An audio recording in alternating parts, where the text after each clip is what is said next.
Hello everyone, today we're taking a look at the WalkSnail DVR in both the goggle form and the onboard, or what you might call the vTX recording. I've got them laid out here on kind of a vertical overlay. I thought about making another short because I understand shorts are fairly popular. If you haven't seen Aviation FPV, he has got millions of views. Holy cow, it would be so fun to have a video get that sort of views just one time. But anyways, so I've got them labeled. Obviously on the top portion of the screen we have the onboard vTX recording, and on the lower portion of the goggle DVR we have the goggle DVR, excuse me.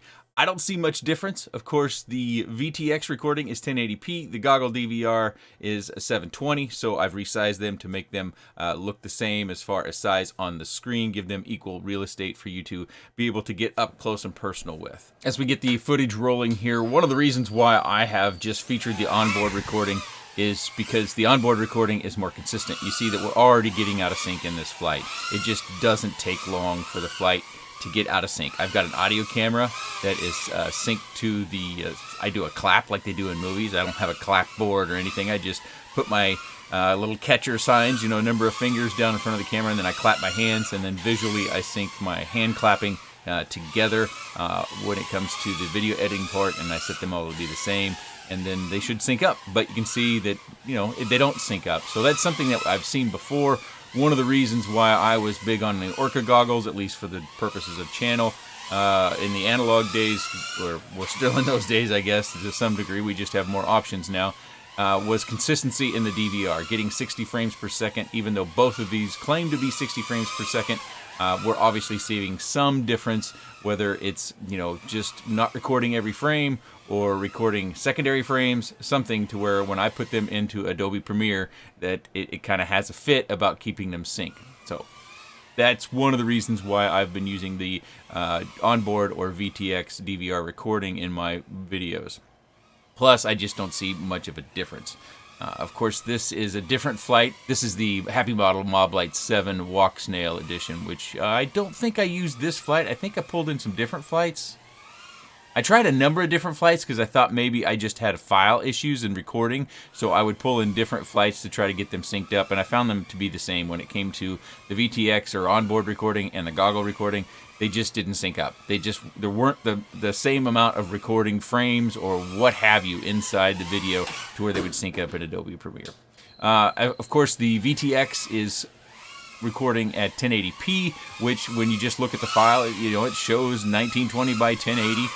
It shows a bit rate of about 51,000 and 60 frames a second. Obviously, you could do deeper analysis with other tools. I'm not someone who's spent a lot of time looking at video deinterlacing and frames and codecs and all that sort of stuff. There's probably way more than I even know to it, but some of you might be into that sort of study. The goggle DVR is 720p, and it does show when you look at the file properties that it's running 1280 by 720, and then the total bit rate, or the total bit rate comes in around 38,000. And I've found on the goggle DVR that sometimes you get 60 frames per second on the nose, and sometimes it's a little bit more, like 60.04. This is just a still shot. I kind of lined up the synchronization because I know as you're flying about, it's hard to be able to diagnose the difference in the image quality. So these are screenshots from Adobe Premiere as I lined up the two video files in order to give us the same spot. I believe I got them lined up pretty well as far as the exact frame or position of the quad, so that we can look at those things. Again, if you're seeing differences, I call them out, let me know. But when I look at these, I just don't see much of a difference. And as we move forward through these different images, they're just different. I saw it as different lighting opportunities to see if there's much of a difference in the image quality or the image dynamic range or coloration or anything like that. I just didn't see much, so I thought I should pull in a couple of different ones so that you guys can tell me about them. So you can, if you're not certain, go down in that comment section and, you know, take note of the other people that are looking at this video and have that video sort of experience and those really sharp eyes that can tell you the difference. Of course, with resolution and bitrate, it means you can do different things. Maybe you can zoom in. So in this case, you don't want to see the hoops, so you zoom in, say 20% or something like that. More bit rate, higher resolution will give you that opportunity and keep a lot of the picture clarity versus, you know, if you're going from the goggles and you're recording at 720p, you just have less resolution, less bit rate to work with. I did look at this from a side-by-side as well as vertical, and I thought I could get more on the screen doing the vertical alignment, so that is what I've done. I have a couple of shots where we're seeing different sort of lighting within the house, whether it's natural daylight or artificial light, I guess we should call it, light bulbs. We do have a lot of LED lights in the house, as you might expect, as the house has gone through some different remodels, but we do have traditional lighting as well. Of course, lighting runs at 50 or 60 hertz. So sometimes in my flights, you'll see where there's almost like a strobe or kind of a flash effect across the camera or the recording. That's likely due to the hertz that those lights are running at.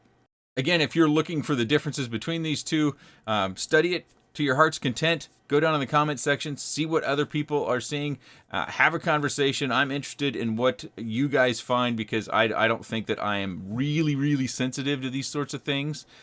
But, you know, I'm always willing to learn as much as I can, and oftentimes you guys are the ones that do help me learn.